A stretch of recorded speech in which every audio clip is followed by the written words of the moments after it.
Nagpapaputok sa may bandang kanto. Ayan o. O, di ba? Nagpaputok sila, guys. Ayan o, papaputokin nila. Nandoon. Opo. Yung mga bata namin, po, guys. nagpapaputok. Yan, dito kami. Matanda po, high school na po. Sali pa sa bata. Ayun po, mga nagpapaputok. Grade 8 na po yung isa dyan. Yung isa grade 3 pa lang. Ay, Grade 3. oo, meron naman. Tapos dito rin po sila nagpaputok ng Goodbye Philippines. Grabe, Goodbye Philippines yan, Joko.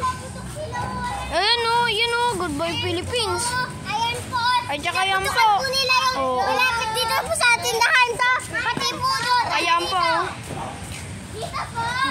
Doon. Sama sila. Marami silang pinaputokan, guys.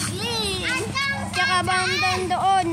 Banda doon sa may Metro Bank, nagpaputok din sila, guys. Nandoon sila.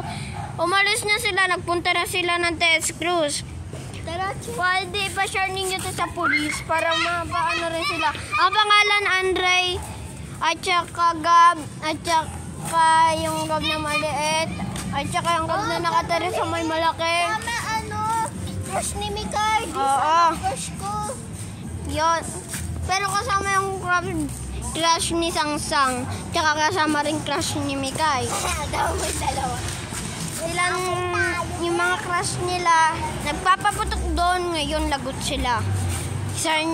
I-share ninyo to sa may police, guys. Kailangan natin yung i-share sa police dahil may nagpapaputok sila.